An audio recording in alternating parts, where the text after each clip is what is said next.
हर हर महादेव। श्री शिवाय नमस्तुभ्यम। श्री शिवाय नमस्तुभ्यम। श्री शिवाय नमस्तुभ्यम। श्री शिवाय नमस्तुभ्यम। श्री शिवाय नमस्तुभ्यम। श्री शिवाय नमस्तुभ्यम। श्री शिवाय नमस्तुभ्यम। आप सबों को वंदन करते हुए प्रथम पूज्य देव पर गणपति गणेश जी महाराज का आह्वान करते हुए उनसे प्रार्थना करता हूँ कि इस कथा स्थल पर पधार कर अपना स्थान ग्रहण करें तथा आवाज समझ देवी देवताओं को आने का मान दें। मैं यहाँ के स्थान देवता, वास्तु देवता, ग्राम देवता, क्षेत्रपाल देवता, समस्त देवी देवताओं का आह्वान करता हूँ तथा अपने पूर्वजों तथा अपने श्रोताओं के पूर्वजों का भी आह्वान करता हूँ। मेरी कुल देवी के सरस्वती माता तथा अपने श्रोताओं के कुल देवता कुल देवी का भी आह्वान करता हूँ। हे बाबा, मुझसे कोई भी भूल हो रही हो तो बच्चा समझकर माफ कर दीजिएगा। मैं अपने भोलेनाथ मैया पार्वती को भी गौर बिंदोरा का आसन ग्रहण करने का अनुरोध करता हूँ और उनसे प्रार्थना करता हूँ कि गौर बिंदोरा का आसन ग्रहण कर अपना आशीर्वाद हम लोगों पर बनाए रखें। हे बाबा, हे विश्वनाथ, हे काशीपति अधिनाथ, मैं आपके शरण में हूं, मुझे शरणागति बना लीजिए। हे बाबा, आप ही मुझसे कथा कर लीजिए, करवा लीजिए, सुन लीजिए और सुना दीजिए।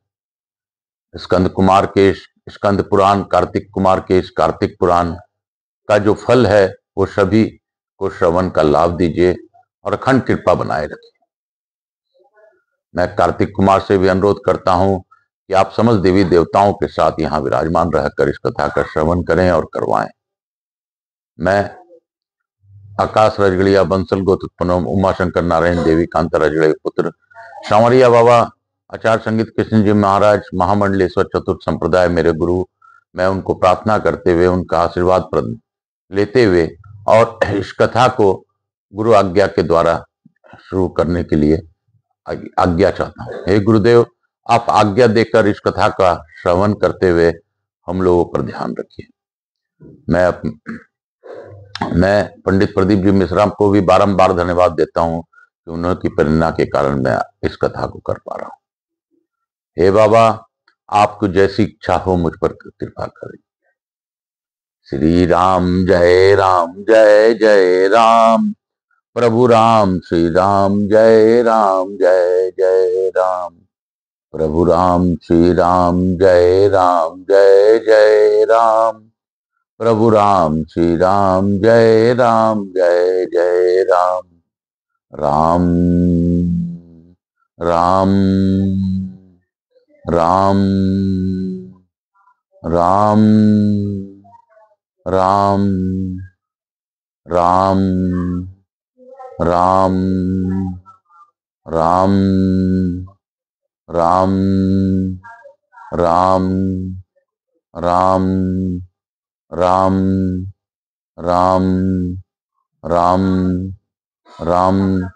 मेरे प्रभु भोलेनाथ का भी यही कथन है और वही यही सी जप के साथ करते हैं। उनका भी 7 जन्म नाम जप जो है राम राम का चलता है। तो राम नाम की लूट है, लूट सके तो लूट, वरना एक दिन पछताएगा जब प्राण जाएंगे छूट। काल हर दुख हर दारिद्र कष्ट हर हर महादेव। कल हम लोगों ने जाना कि उस तुरंत में स्नान के प्रभाव से वह पश्चात से दिव्य देह को प्राप्त हुआ और सुतीक्षण अगस्त तथा अन्य तपोधनों को बार बार प्रणाम करके उनकी आज्ञा ले प्रसन्नता पूर्वक स्वर्गलोक को चला गया। बोलो काशी विश्वनाथ की जय। अग्नि तीर्थ में स्नान करके शुद्ध आत्मा पुरुष सब पातकों का नाश करने वाले चक्र तीर्थ की यात्रा करे। जिस जिस कामना के उद्देश्य से मनुष्य चक्र तीर्थ में स्नान करता है उसको वह प्राप्त कर लेता है। पूर्व काल में कठोर नियमों का पालन करने वाले अहिरबंध्यो नामक तपस्वी महर्षि इस गंधमादन तीर्थ में सुदर्शन चक्र की उपासना करते थे। वहां तपस्या करते हुए मुनि को भयानक रूपधारी राक्षस सताते और उनकी तपस्या में विघ्न डाला करते थे। तब भक्त की रक्षा करने के लिए सुदर्शन चक्र से आकर बाधा देने वाले उन समस्त राक्षसों को लीला पूर्वक मार डाला। भक्त की प्रार्थना से वह चक्र उसी तीर्थ में रहने लगा। तभी से उसका नाम चक्र तीर्थ हो गया। उस तीर्थ में स्नान करने पर सुदर्शन चक्र के प्रसाद से राक्षस और पिशाच आदि की पीड़ा कभी नहीं होती। श्यामलापुर में हरिहर नामक एक ब्राह्मण निवास करते थे। वह एक दिन वन में गए। वहां एक वनवासी व्याध मनोरंजन के लिए लक्ष्य भेदन कर रहा था। हरिहर बाबा उसके बाणों को लक्ष्य में आ गए और उनके दोनों पैर कट गए। तब मुनियों को प्रेरणा से वह गंधमादन पर्वत पर पहुंचाए गए और वहां उस तीर्थ में स्नान करने पर उनके दोनों पैर पुनः ज्यों की त्यों हो गए। तब से यह पुण्य तीर्थ मुनि तीर्थ कहलाता था। आगे चलकर चक्र के नाम से यह चक्र तीर्थ कहलाने लगा। जिनके हाथ पैर या अन्य कोई अंग कट गए हों, वे उस कटे हुए अंग की पूर्ति के लिए सर्व मनोरथ दायक इस चक्र तीर्थ का सेवन करें। इस प्रकार यह चक्र तीर्थ का प्रभाव बतलाया गया।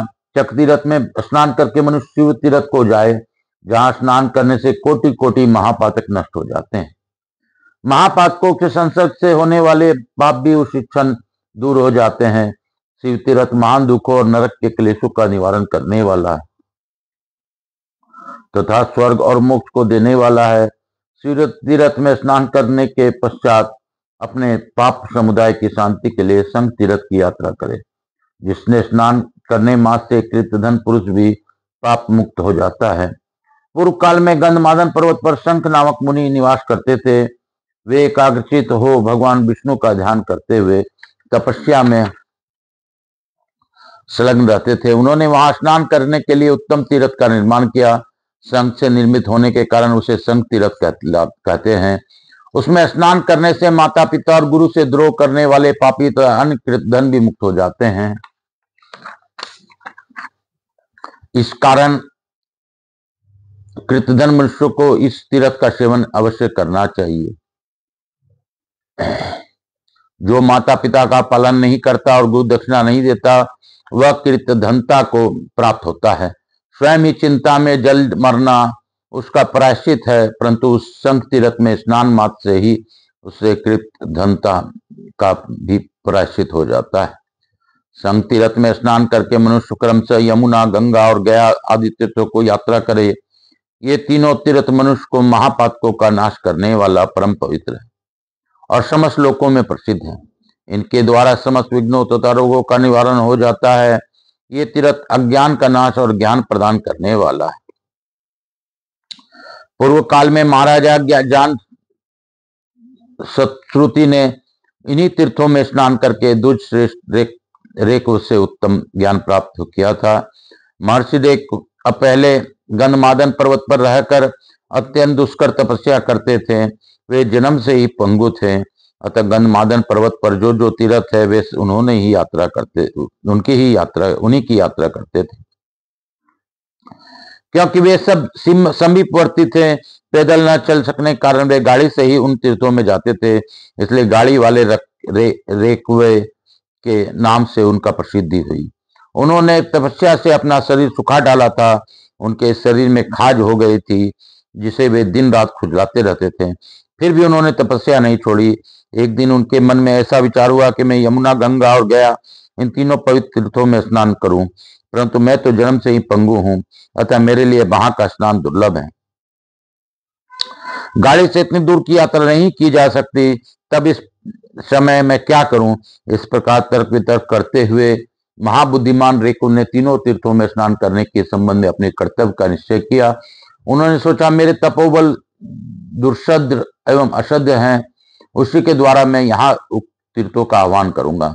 मन ही मन ऐसा निश्चय करके वे पूर्वाभिमुख बैठे मन इंद्रियों को संयम में रखकर 3 बार आचमन किया और एक क्षण भर तक ध्यान में लगे रहे। उनके मंत्र के प्रभाव से महानदी यमुना, गंगा और पापनाशनी गया तीनों भूमि फाड़कर सहसा पताल से प्रकट हुई और मानव शरीर धारण कर गाड़ी वाले रेकव के समीप उन्हें प्रसन्न करती हुई प्रसन्नता पूर्वक बोली, रेकव तुम्हारा कल्याण हो, इस ध्यान से निर्वित हो, तुम्हारा मंत्र से आकृष्ट हो, हम तीनों यहाँ उपस्थित हुई हैं।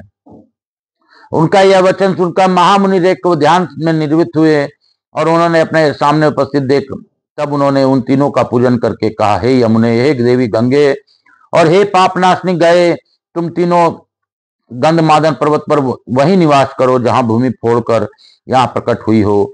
वे स्थान तुम्हारे नाम से पवित्र तीर्थ हो जाएं। तब वे तीनों देवी यहाँ तथास्तु कहकर सशांतर ध्यान हो गई। तब से ये तीनों तीर्थ भूतल में मनुष्यों द्वारा उन्हीं के नाम से पुकारे जाते हैं। जहां भूमि फोड़कर यमुना निकली उसी स्थान में लोग यमुना तीर्थ कहते हैं।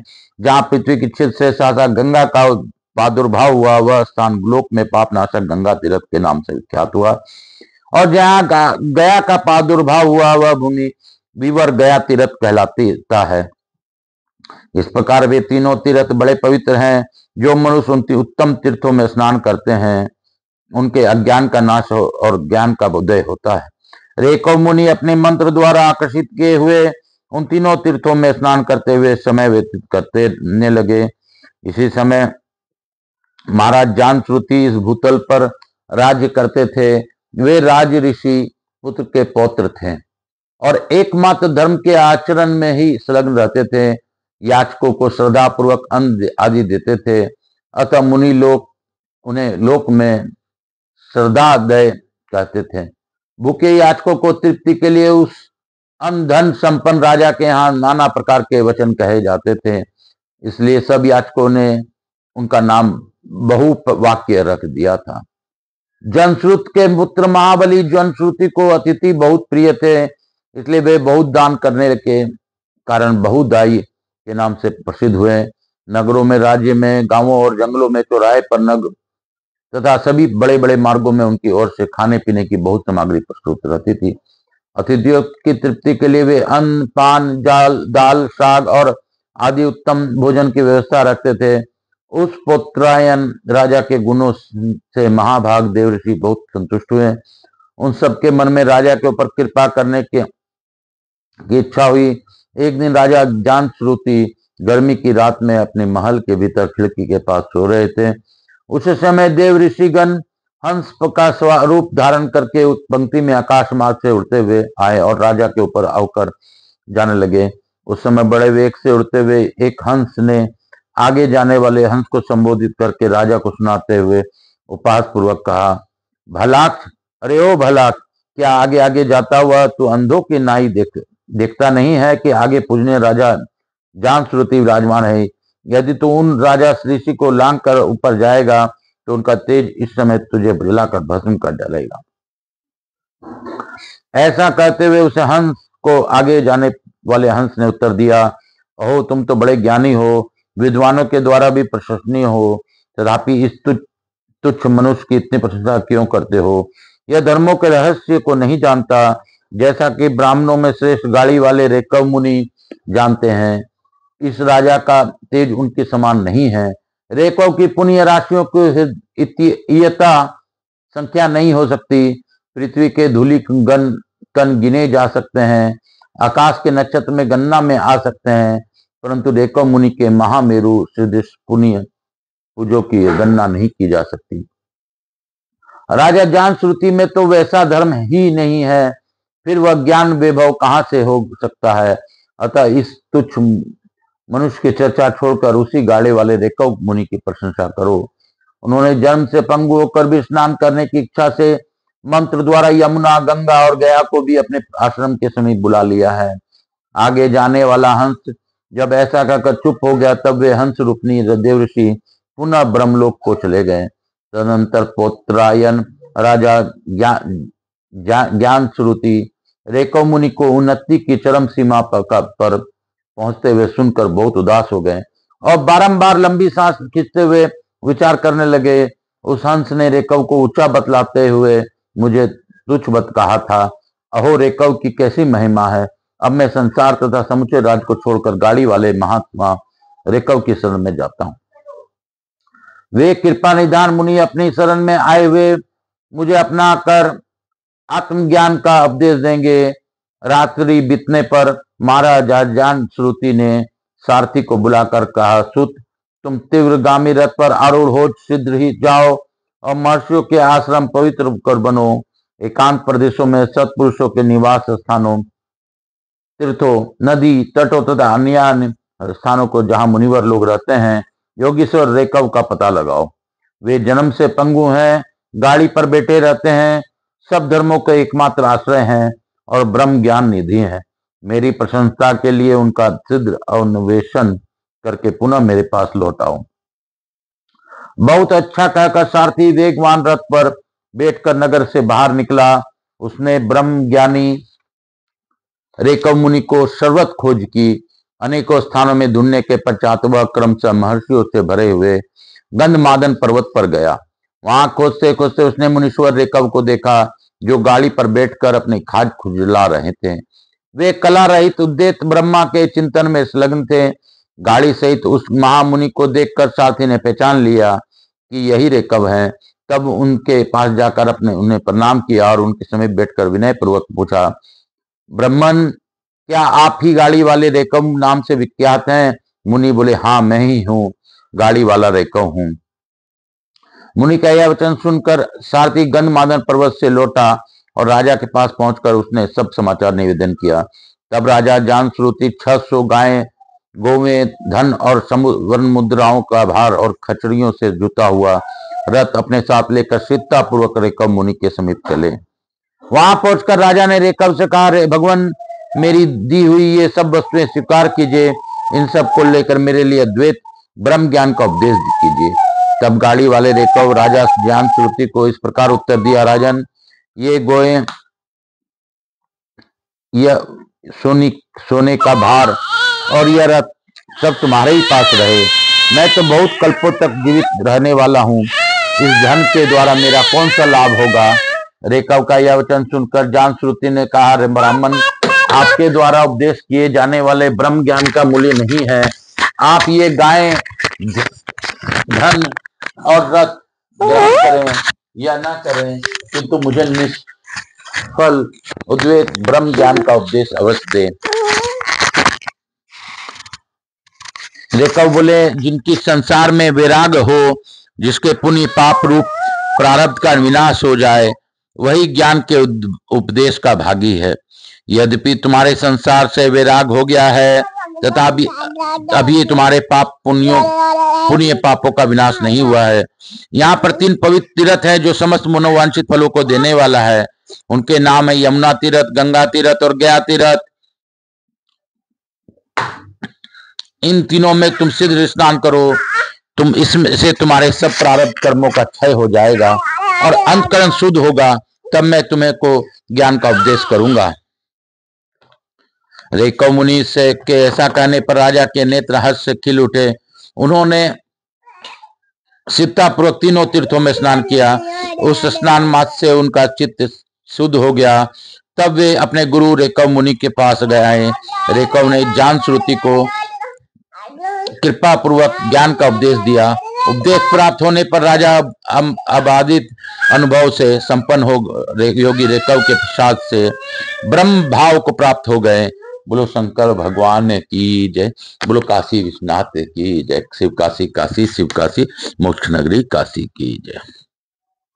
मैं गुरु आज्ञा लेकर आज की कथा को यहीं पे विराम दूंगा और इस अध्याय के साथ आज की कथा यहीं पर हम लोगों ने पूर्ण करूंगा। मैं आप सबों को वंदन करते हुए यही फिर से अनुरोध करूंगा कि आप अपने जीवन काल में राम का जितना नाम ले सके वो कम है। अरे भजले रे भैया भजले, राम का तू नाम भजले। राम श्री राम जय राम जय जय राम। राम श्री राम जय राम जय जय राम। राम श्री राम जय जय राम। राम श्री राम जय जय राम। राम राम श्री राम जय जय राम। प्रभु राम श्री राम जय जय राम। कर्पूर गौरम करुणावतारम संसार सारम भुजगेन्द्रहारम सदा वसंतम हृदयारविंदे भवम भवानी सहितं नमामि। श्री राम जय जय राम। प्रभु राम श्री राम जय जय राम। रघुपति राघव राजा राम, रघुपति राघव राजा राम। माता देवी व पितृदेव सब पितृ देवताभ्याम नमः। यहाँ स्थान देवता वास्तु देवता गणपति गणेश जी महाराज, लक्ष्मी जी महाराज, रिद्धि सिद्धि शुभ लाभ कुबेर जी महाराज, भक्तवत्सलाय नमो नमः। समस्त विदितम स्कंद पुराणाय नमो नमः। श्री शिवाय नमस्तुभ्यम। शीतलीकरण अहं कर्षयत्। हर हर महादेव, हर हर महादेव, हर हर महादेव, हर हर महादेव। बोल बम का नारा है, बाबा एक सहारा है। बोलो बम, नाच के बम, गा के बम, बोल बम, बोल बम। मातृ देवी व पितृदेव सब पितृ देवताभ्याम नमो नमः। हर हर महादेव। मैं प्रथम पूज्य देव गणपति गणेश जी महाराज, लक्ष्मी जी महाराज, रिद्धि सिद्धि शुभ लाभ कुबेर जी महाराज से अनुरोध करता हूँ कि हमारे यहाँ निवास रहकर अखंड कृपा बनाए रखें। और आवाई समझ देवी देवताओं से अनुरोध करता हूँ कि आप अपने स्थान को गमन करें, पुनः बुलाने पर पधार कर आशीर्वाद प्रदान करें। मैं अपने भोलेनाथ को स्मरण करते हुए तथा मैया पार्वती का को ध्यान करते हुए उनसे अनुरोध करता हूँ कि आपकी कृपा से यह कथा हम लोग कर सकें। आपकी कृपा से यह कथा हम लोगों ने की। आप अपनी अखंड कृपा सभी पर बनाए। काल हरा, दुख हरा, दारिद हरा, कष्ट हरा, हर हर महादेव। शंभु शंभु बोल बम का नारा है, बाबा एक सहारा है। हर हर महादेव, हर हर महादेव। काल हरा, दुख हरा, दारिद हरा, कष्ट हरा, हर हर महादेव। शंभु शंभु शंभु शंभु बोलो बम। मातृ देवी व पितृदेव व सब पितृदेव। मैं समस्त देवी देवताओं से अनुरोध करता हूँ अखंड कृपा बनाए रखें, और सभी जो ये कथा को सुने, इस कथा को सुने, उनका अखंड कृपा बनाए रखें। काल हरा, दुख हरा, दारिद हरा, कष्ट हरा, हर हर महादेव।